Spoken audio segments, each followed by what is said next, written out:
Alright, the moment you've all been waiting for. It's time for the Hazbin Hotel panel. And I'm going to go over some quick rules for you guys.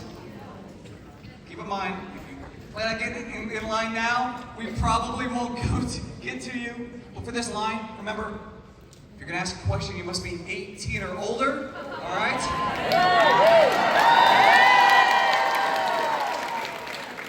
And listen, there's a lot of you in here. No 2, 3, 4, 8-part questions. Find your one best question and ask that. Also, a reminder, if you're in here from the Stephen John Ward panel,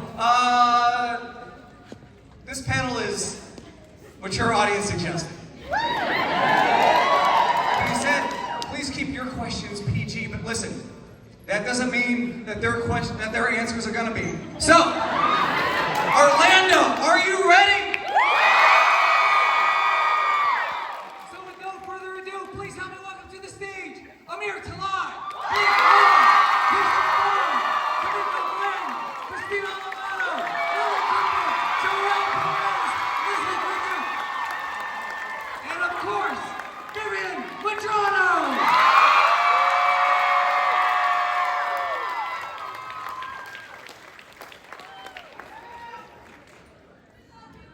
Yeah, if you're asking a question, you gotta be 18 or over, and which means we expect the questions to be very serious, make a lot of sense.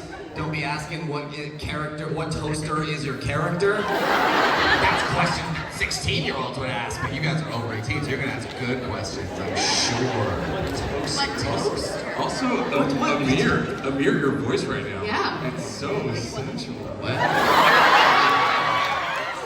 It's so buttery. Your voice right now. Hey, this is just me, baby. I don't know what you're talking about. Well, welcome to Orlando, everybody. Woo! Many of you have already partaken in some epic adventures this weekend, some epic universe. Hell yeah! Fucking dope. It was amazing. It was pretty epic. It was Maybe pretty epic. They came up with an entire theme song, multiple theme songs all over there. Me and Joelle are writing a Frankenstein musical. We are. Joelle, you want to give them a taste of it? Give them a taste. Maybe I was the monster. No, it was like, I was making a monster. But maybe I was the monster. We're gonna get the monster. The villagers. We're gonna get the monster. We're working on it, don't worry. Dracula and Frankenstein had a love affair. Guys, this is woke Frankenstein, guys. Franken woke. I was going to ask you about the rides, but I'm much more interested in this music. Also, there's just like music always in the background at all times in the universe, at all times. So it's sweeping instrumentals. You have to be like, I guess this is a musical now. So, theme park nerds, I'm guessing a lot of you? Now I am. All right, so, theme park nerds out there? Alright, so, with that being said, let me ask you, if you guys could create a theme park ride, or attractions as they're known in this town, a theme park ride based off of Hazbin, based off of your character, what would that be? Well, I was going to say not my character, but Razzle and Dazzle would definitely have a roller coaster. It'd be like the dueling roller coaster. Yeah. Mine would be a ride. It would be more like whack-a-mole, but like. The bugs. I think mine would be at a water park and it would be called the Shark Tank. That's Fox. I'm done for the day. Thank you. I feel like Angel Nest's ride, it would definitely not be at Disney. It'd be like a show, it'd be like a stage show. Yeah. No, Angel Dust would just be the ride. That happens during it happens during Halloween. Must be 42 inches. I'm done for the day. Good night. I've always wanted like a dark ride because those are my favorites. Just in a little cart rolling around with cool animatronics, like singing the songs. Those are my favorite rides.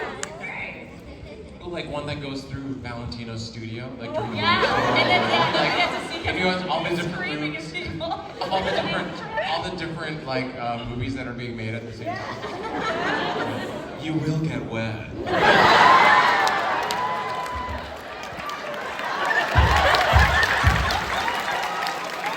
Listen, this show has ruined me. I just want to draw to our attention that right next door to this convention is like the assemblies of General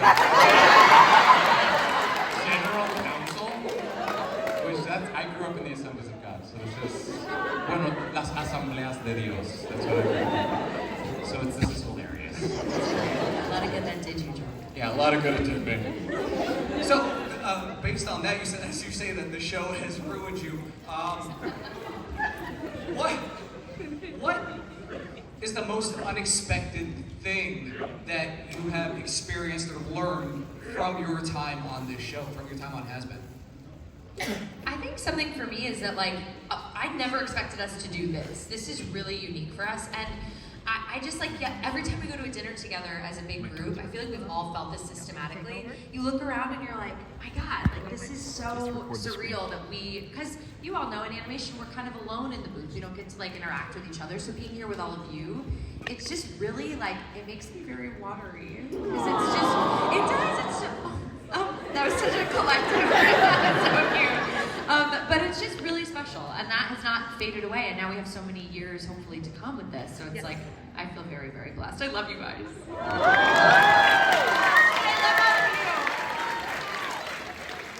I think a big thing for me is I know the way that I project myself onto the shit that I like to watch. You know, I know my process and my relationship with the material that I love, but I never realized how much of an edifying experience it would be to meet so many people and see what they think about this material. I know my connection with it. The way that everybody connects with it in their own individual way is just it's broadened my mind because I've never interacted with this many people in the span of a couple hours in my life. So it's really broadened the scope of humanity. I don't know, Why are we not recording the actual people? You guys are familiar with the word slender? Yeah. It's the fact Can I do that everybody too? else is living a specific and layered and contradictory experience just like you. And that is a concept that I understood before this, but now I feel like I really am able to live after doing these cons because of you guys. It's cool. It's really cool. You need to stop that. Say something insane. This isn't insane. But I think an unexpected thing I found from the conventions was that I didn't realize how much of the Hazbin Hotel fan base was queer and that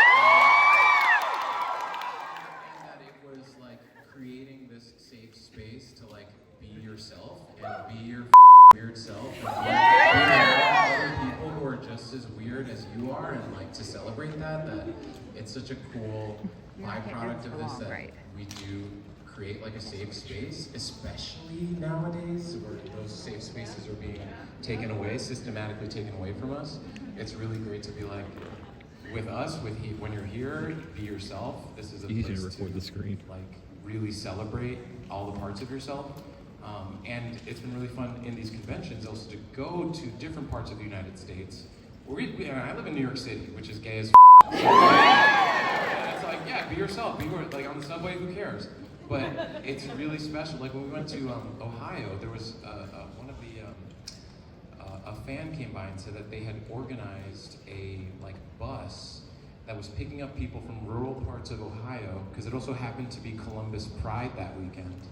And it was we brought a bus of people from rural Ohio that were all queer, that were part of this community to come down and be together. And I was that's so beautiful that this show can create a space like that. I think if I could come up with just one phrase that would explain it all, it's when you're here, you're family. Good night. Fox is so dumb. I wanna build on what Joelle said. What's funny is that it's not just that we and the show create a safe space, but y'all create a safe space as well.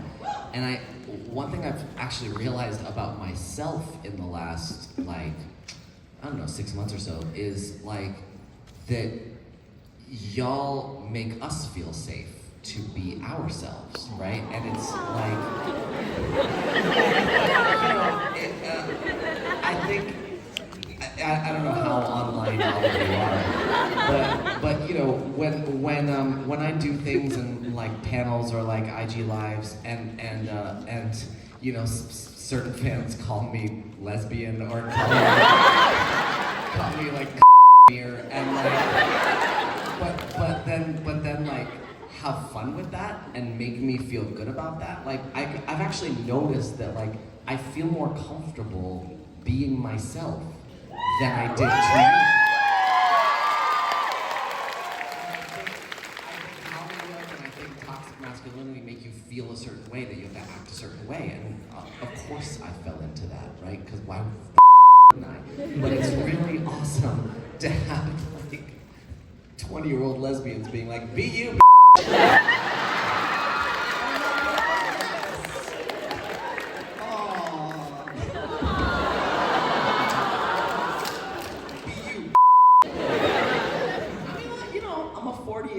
married cis guy, but sometimes I like doing this.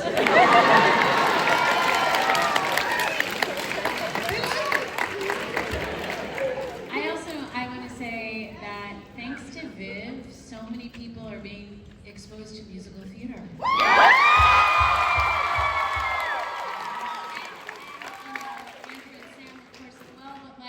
You know, a bunch of us that do musicals, it's like, oh yeah, there's a small group of people that do musicals, and now there's thousands and thousands and millions of people that love musicals. And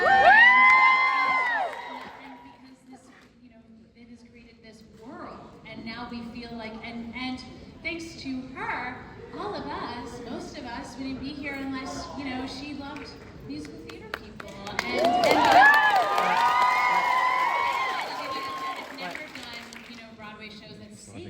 You know, it's such a great space, and then, you know, I've had people come up to me in cons and be like, because of you guys, I want to do theater.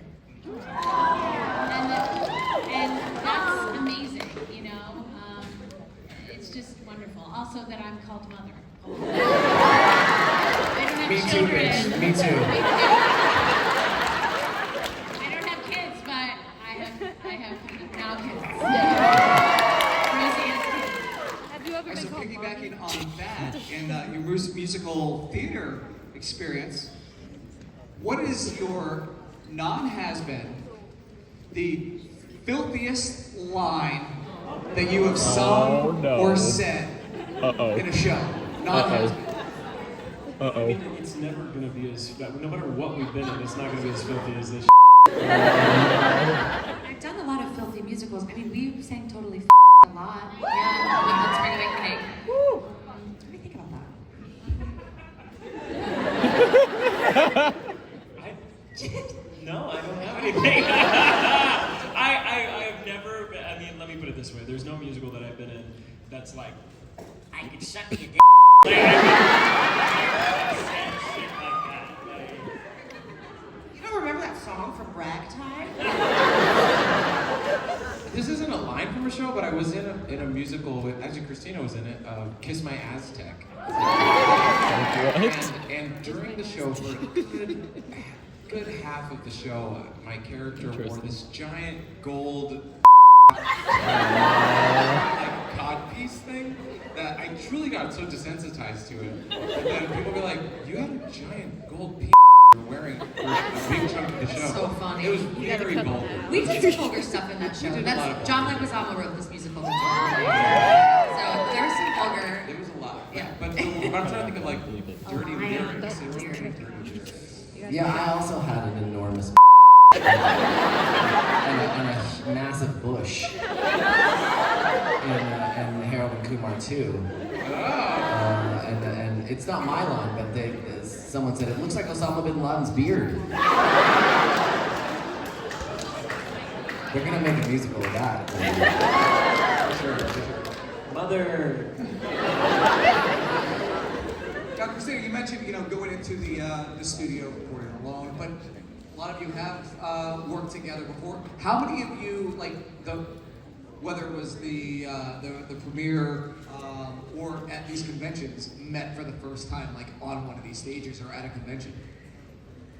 I met Amir at a convention for the first time. We had never met before. I think I knew and met everybody before that. Yeah, Lily, Christian, I met at a convention. And Christian and I just met a couple conventions ago. How was it? It was. Yeah, I mean, it was okay. It's fine. That's my brand. Okay. But it's just funny because like almost all of my scenes in the show are with you, and then we just never actually. Wait, I think we're recording for the first time together in a couple weeks. Maybe. Not as our characters. I mean, we're like one-on-one. We're doing like an Instagram thing, right? Sure. Nice try. We definitely do want to do more joint reports though, just because I feel like now the cast knows each other so well that it's like, I don't know, it's kind of a no-brainer to do that, you know? At least a little bit, even just a taste, because we did one session so far with Hell of a Boss, where it was between Alex and James, and it was so fun. Oh my god! Wait, Alex and James are in a scene together? Everyone knows, yeah. I bet you can guess what characters they're playing. But, Ozzy and Fizz. The fun of that was it was very challenging from a production standpoint because the overlap of the mics makes it very specific, you know. The fun of like they took a scene and just played with it. And it made it so much funnier, and that is what is going into the final product. And I feel like there's a lot of that could be made in like that kind of magic that could be made in Hazbin if we did more records together. So that's the hope and the dream, and hopefully it'll happen. I had never met Daphne Ruben Vega until a convention, my first convention I'd ever gone to, and I actually didn't know that I was singing a duet with Daphne Ruben Vega until the show premiered. So that was And then, along with conventions that you guys have been doing them as a Hazbin group for about a year and a half now, has there been a moment backstage? I know a lot of you have worked with some folks in theater, but has there been a moment backstage at a convention like Galaxycon? You saw another guest, another celebrity, and you kind of fanboyed out a little bit. You maybe you either couldn't speak or maybe you spoke a little bit too much. I have one, but does anyone else first? I had a very embarrassingly by the books interaction with Weird Al. I adore Weird Al, and he's so kind. And so I've been a fan my whole life, and he actually asked me to be part of his latest music video for his newest polka.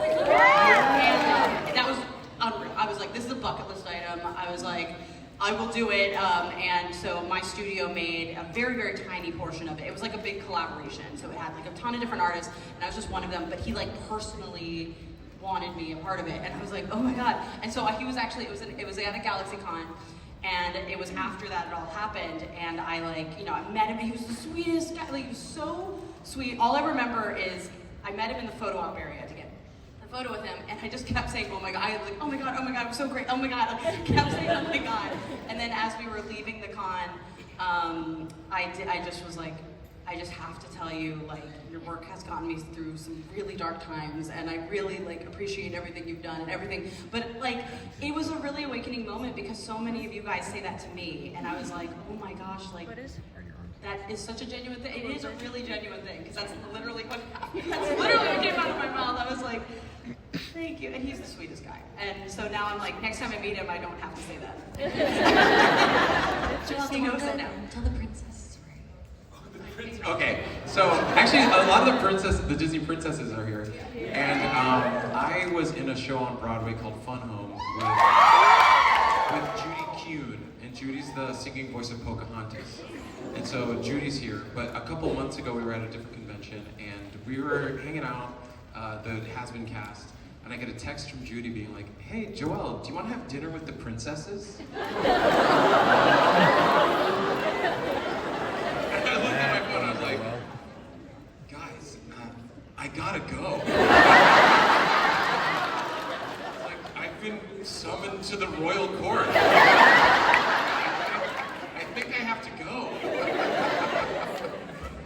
stuff like that. It's like, what the is my life? This is so We had a chance in Washington State to meet Don Bluth. Yeah. It was so sweet. And it turned into a sing-along. We all sang Somewhere Out There to him. And I lost my shit. Could not get through it. It was so beautiful. And he was so gracious. Did you know he posted about that? He No, posted did he? it. Yeah, he posted it. That's how I saw it. I was like, oh my god, what is this? So cute. Yeah, he posted it and he was like, yeah, the Hazbin cast like just sang to me. It was really nice. It was very sweet. I had a really embarrassing moment with William Shatner. Like my second, it was at Galaxycon. Amir and I sat down to get some lunch. So we both had like pizza. He was just finishing up. We both sat down. William Shatner rolled in on a scooter, and his like managers out town too. But then like got up to go get stuff, so it was just me, Bill, and Amir. And then Amir was like, "Do you see this?" I was like, "Yeah, man, I see it." Like, okay, we're not gonna say anything. We're just gonna eat. Amir was like, "All right, man, I'm gonna head back out and see it." So it's just me and William Shatner at this table, and I was like, I'm a voice actor. Like, I'm meant to be here. Like, you know, like, I don't need to feel some type of way about this. I'm not gonna say anything. I'm gonna let him like rock his moment, you know. But if I get the opportunity to say so, I'm gonna tell him how much I love Star Trek. But I'm eating my pizza. And he's digging in, I take a huge bite. It's like the type of bite where like half the pieces are out of my mouth. And I look up, he looks at me. My brain is like, oh, this is my opportunity to give like a cool like, hey, you know? And instead, because of the pizza, I literally go, realize I had the pizza, and then I go, William Shatner looks at me, goes, just keeps eating. I literally picked up my I left. I just left. I was like, I need to get out of here as quick as possible. You all just feel good when you come to our booth. We've all done something the same. The moral of the story is that we've been just as nervous to meet someone as you. Alright, so on the flip side of that, Joelle, Disney princess, friend out there, Shantae, who wanted me to ask, wasn't able to get in line. If you guys could be a Disney villain. Ooh. Since we are here in the House of Mouse, if you guys could be a Disney villain. Wait, is Finding Nemo Disney? Yes. Yeah, I want to be a barracuda.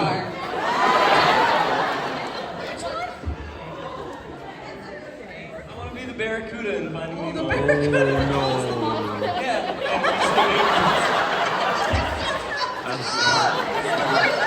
All the babies in the beginning? That's really dark.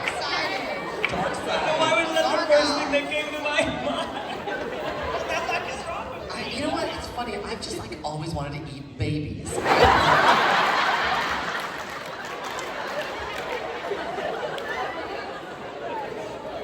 You guys ever regret asking a question? I would be getting with, is this Disney? Is this Disney, the one that eats the babies? I would be Ursula. I channel a lot of Ursula in my performance as Valentina. I think about Ursula a lot. I hate myself for saying this because it's so racist, but Jafar. No, you can say that. Amir, you can say that. And to piggyback on that, I would be Jasmine at the end of Aladdin when she's like hot and sexy in her red thing. That was like definitely a sexual awakening for me. That's so funny, me too. Speaking of sexual awakening, I would be Scar from The Lion King.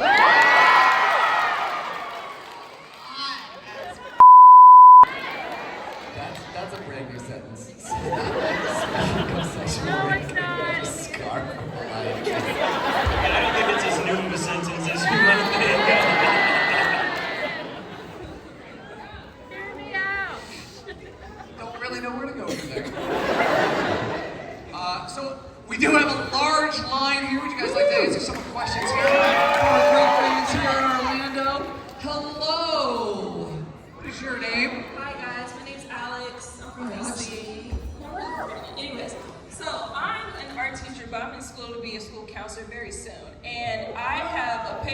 writing. The title is basically Queer Representation in Media and How It Helps Teens and Young Adults Discover Their Identity. That's the thesis, right?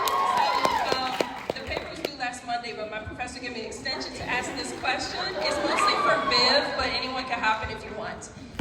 Which one character from each show, Hazbin and Helga, do you get testimonies about, like people relating to or them helping them come to terms like their own identity and things like that?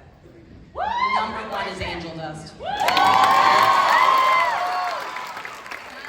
means a lot to me because Angel Dust is a culmination of a lot of things. I have known people in my life who've gone through things similar to Angel. I've also met a lot of people in work, and I have a lot of respect for work, and I think it's a very underappreciated profession, historically, in fact. And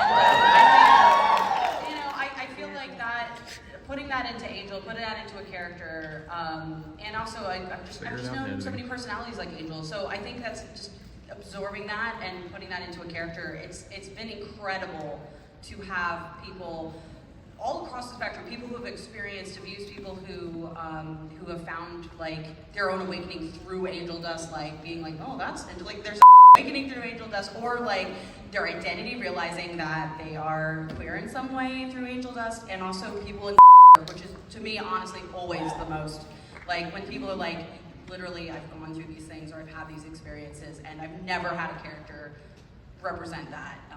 That is always like my favorite experience to get and people to get at my table, and I always value that because it reminds me why this character matters, especially since it's a character that there's also a lot of judgment for, and so I think it's really meaningful, and to me that's always like a reinforcement of like, no, this is making a difference to someone. And similarly for Hell of a Boss, and I won't go on as long about it, but Stolas is another character like that. I think that's also important to people as well. So yeah. Thank you. Thank you for being a teacher. Thank you for saving the world. Thank you for You look incredible. I love your outfit. It's adorable. Hello, what's your name? Hello. My name's Carolyn, and I wanted to ask if you guys could cast your character in any musical, what musical would that be and what character would they play?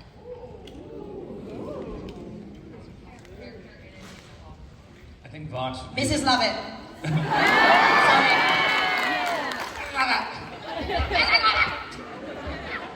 Vox would be the dentist in Little Shop. I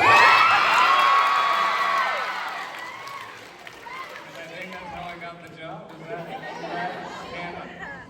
Fun fact, it was because you did that song in Smash, the Don't Say Yes Until I Finish Talking. That song was on a playlist of Vox's that I was like, this is the character. Cool. But I did love that was the first show I ever saw you in live, was the dentist, and that was really cool. I was like, oh my god, I'm getting to see that. That's so cool. So yeah. I have the drawing that you gave me after the show. I love it so much. Oh, I'm glad you came. Thank you. Obviously, Alistair would be a great Sweeney Todd. I think Nifty would be Little Red in Into the Woods. That's a good one. Angel would be Gypsy Rose Lee. No. Wait. No, wait. I'd be Mama Rose. Yeah, you'd be Gypsy Rose. Oh, wow, that'd be up. Wait, that'd be up. That's good. Write that down. Are there any Broadway producers in the audience? Somebody animate the soundtrack of Gypsy. Thank you so much.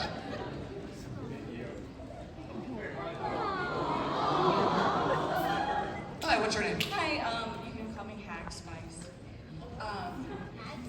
If I was a Spice Girl, that would be me.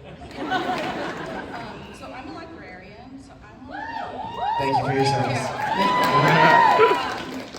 What books would your character have checked out on their account? Bonus points if it's overdue. Uh-oh. The ethical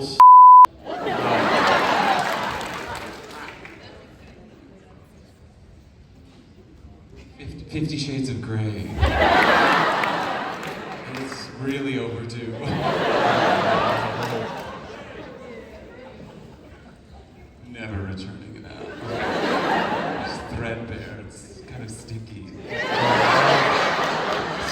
ruined me. This I was a good person. You need to go to that other con. I know. I'm dedicating my life to Christ. We're gonna have an altar call after this. What the f*** is that? I need to explain an altar call to you. I think we've had different experiences. Yeah, I think so too. I quit Sunday school. I didn't know that was an option. I got in the car after the third one, and I looked at my dad. I said, "I'm not coming back." And he went, "Okay."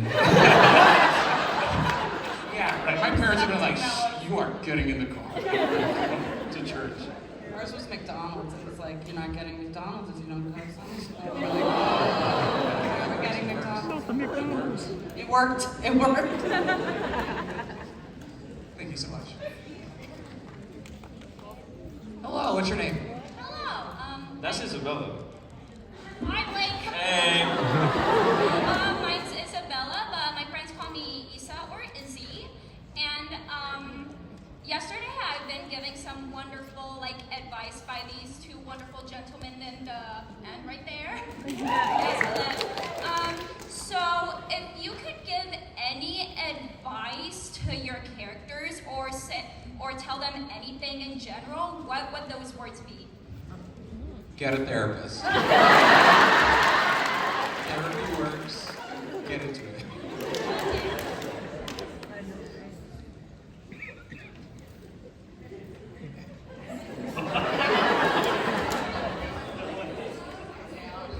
Honestly, that's just for everyone. All need therapists. I was just going to say that's a perfect answer.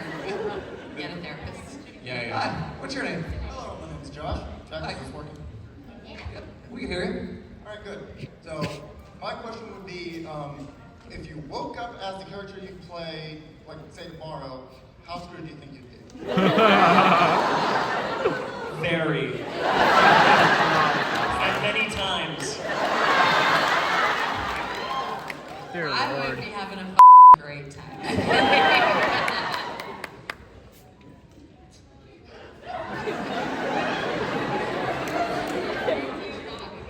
Yeah, I mean,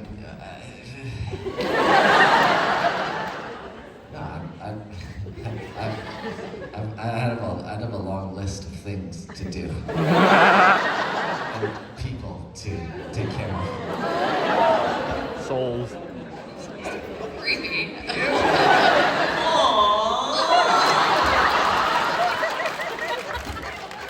Yeah, and then take care of, be good to, and take out the ice cream. Thank you. Hi, what's your name? Hi, Connor. You have a question? What kind of things would you find in the bags of your character with bonus points if your pockets were overflowing? What? A lot of drugs. And bombs. And bombs. And bombs. Drugs and bombs.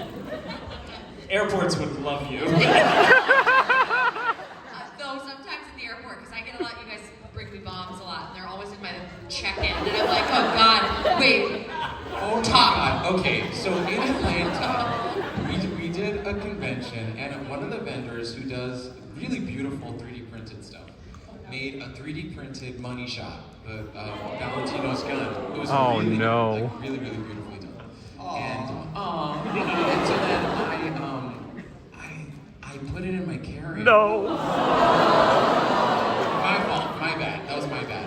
But I've done that before though, because there's another vendor who did one. It was foam. The gun, maybe because it was foam, they didn't care, but because this is 3D printed plastic, it went through the. Oh no! Pull my suitcase, and it's like one TSA agent looks at the screen, and they're like, and then they get to you. And I have to be like, guys, I'm a voice actor. We're watching this whole thing, by the way. Yeah, and then police officers come. Christine has a picture of 5 police officers, and then Joelle just kind of and I think that whole time I was trying to explain, I'm it's a cartoon. It's a Hazbin Hotel. I swear it's not real. So then finally they're like, my suitcase. They open it up, and the police officer opens the box that it was in, and he looks at it just like, it's hot pink. And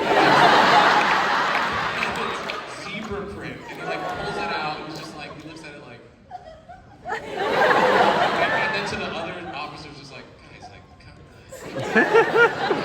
on. Waste of our time. They did make me check my bag. You could pull it. Yeah, you could scare someone with it. But Could you imagine Holding up an airplane with like a fucking Oh, zebra. That's funny shot on it. It's like a heart-shaped barrel. That's like Brandon, a gay terrorist.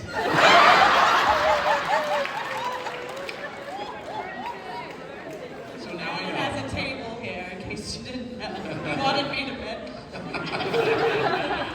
I just like the way they were looking at it because they were being really cute. They were like, Oh my God, they were too. fine. We were like, it's a toy, I swear. They were like, oh my God. Yeah, it was just so funny to watch. Guys, I'm a moth pimp. It's It's called money shot. Oh God.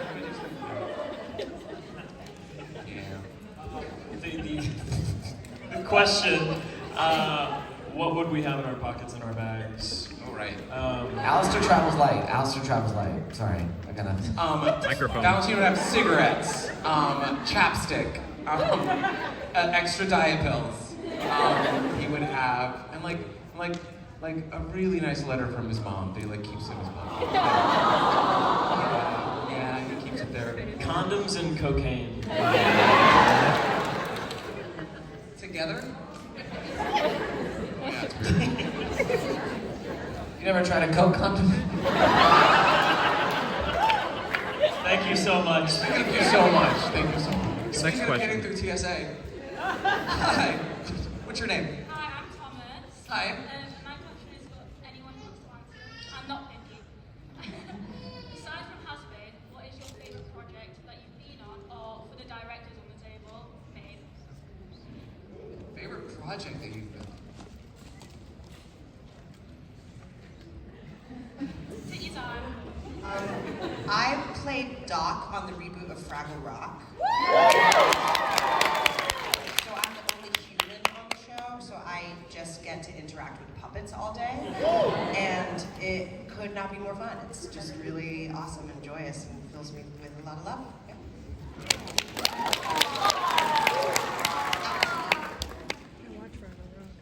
You got to make Gobo Monkey Wembley Booger Red? Wow.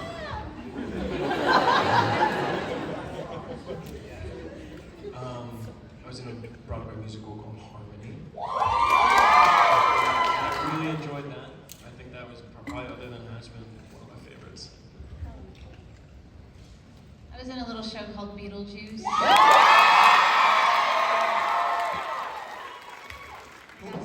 got to play two different people in that, and that was the hardest and most fun.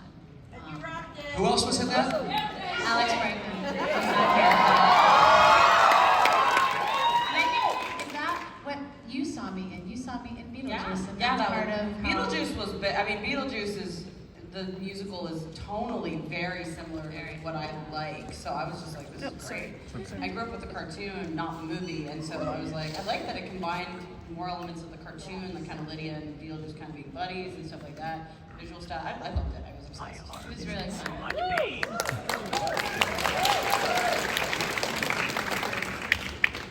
I was in a little show called Amour.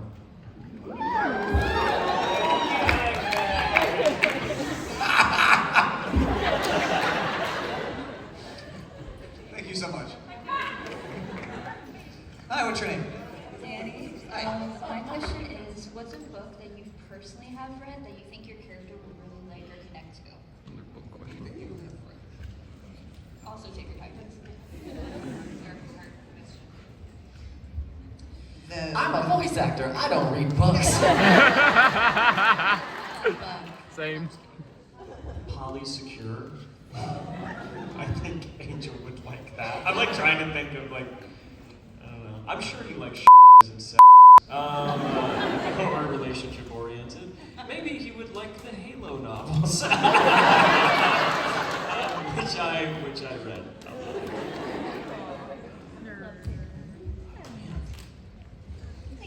want to read anything Nifty was interested in personally. Yeah, I think I'd be freaked out. Fourth wing? Maybe Cherry would like fourth wing.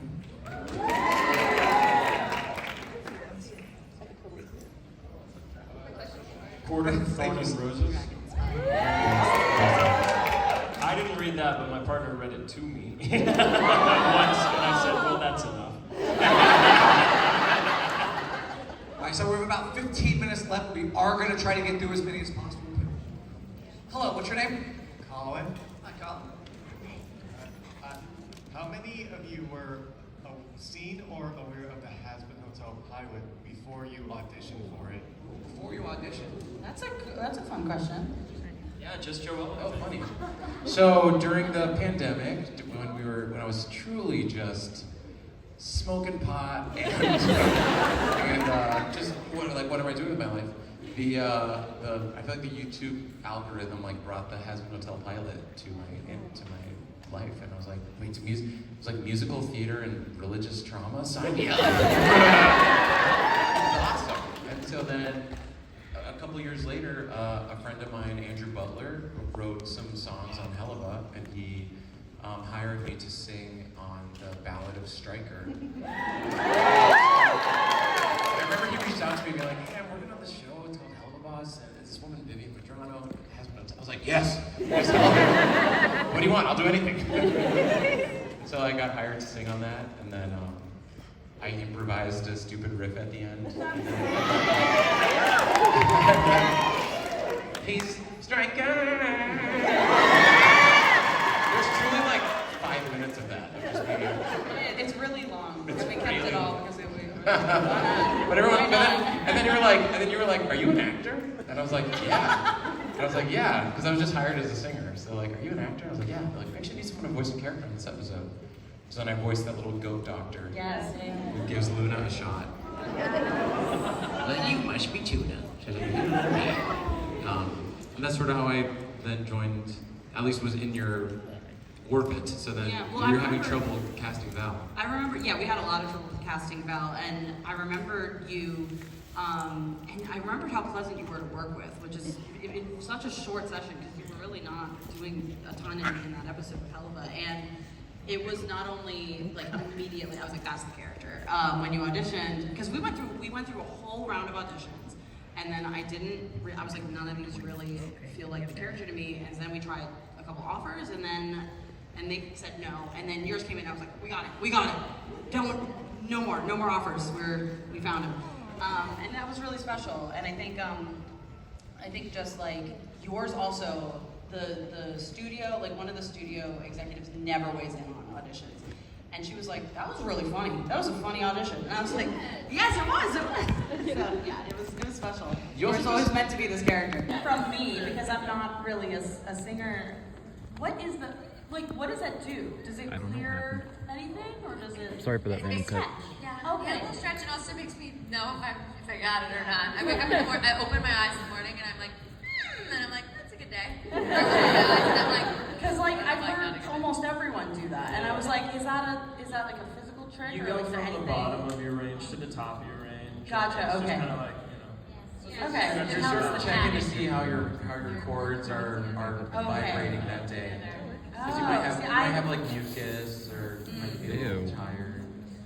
That's so cool. I've learned something today. Thank you so much. Thank you. Hello, what is your name? Hi, I'm Kim. Hi, Kim. And another kind of actor-related question, but Viv might be able to have an answer for this. I have learned a very physical approach to acting, where like voices can come from different parts of your body. Where do you think your characters are?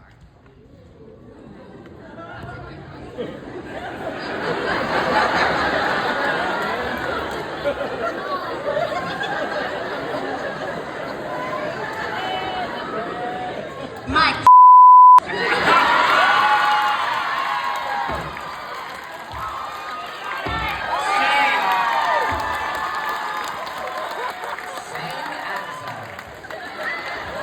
It's all of us, every character.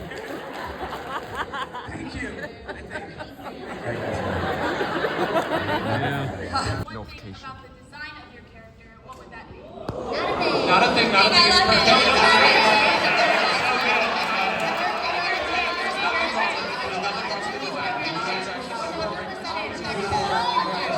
It's Unfortunately, there has been some confusion about whether Alistair's teeth are gold or not. And I do wish it were clearer that they are gold.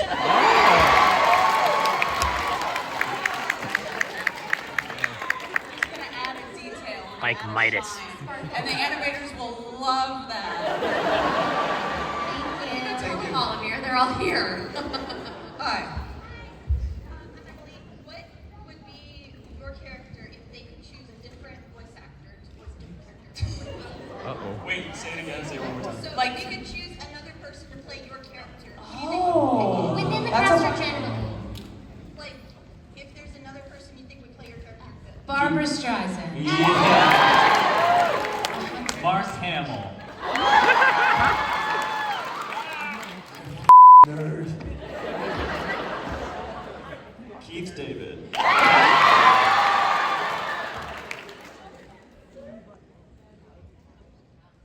don't like, you know Coleman Domingo? He'd be really good as Valentino. He'd be good. He'd be good. Thank you so much. He'd be good. Hi. Hello, I'm David, and I just wanted to ask if, because this is a question that I don't think that it's been answered yet, and she probably will. My arms are killing me. But does God exist in the Televerse? Oh no.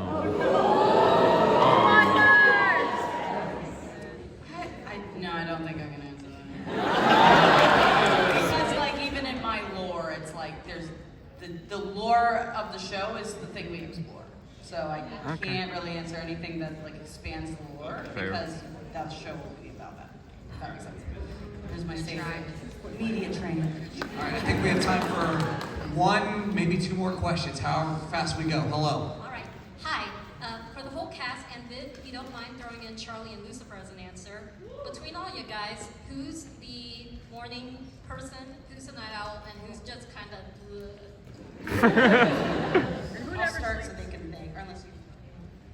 Nifty doesn't sleep. Night owl. Night owl for me. Total night owl. Creature of the night. Oh no. Morning person.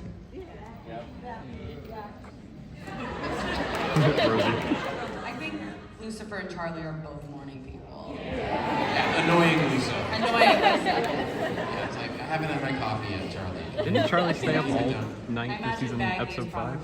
I've been up all night trying to figure out why the hotel isn't working. A night owl, so it's like, you know, it's probably troublesome morning.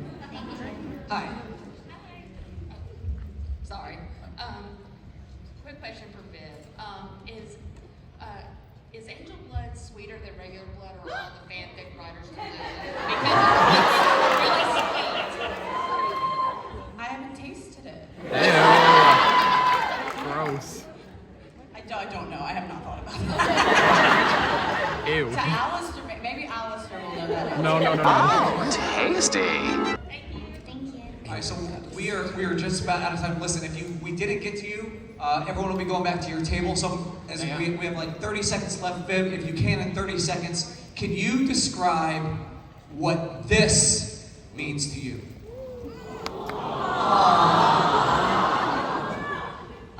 I mean, I do so many of these, and every single one of them is a new experience. It's different people, it's different stories, it's different experiences with you guys, and I don't know, it's, especially right now, like work, as much as I love my work, it's stressful and it's hard and there's a lot of pressure, and even though these aren't like a vacation or break, they are a break from, like, it's a reminder of why I'm doing what I'm doing, the stress of the job and the stress of making the show. And I know that's the case for a lot of the people making the show as well, like seeing the fans, seeing the reaction. And so to be here at these cons, like, it's a reminder of like why the long hours, why the hard, the stress, all that is worth it, and how much it will matter to you guys. And I don't know, it's a motivator, and it's inspiring. Like, I love these characters dearly, and it's insane to me that there are people who love them as much as me, if not more. and you embody them and you dress up and the creativity. There's too many words. I love it. It's so special. That's Thank mother you. right there. So thank you, and thank you all for hanging out here with us today. So before we go, a little tradition of doing a little stage selfie. If you guys want to take a gigantic group photo, please come up by the stage. By the stage. And that was the panel. I hope you guys enjoyed. Sorry for the 2 cuts. And yeah, bye all my fellow gamers.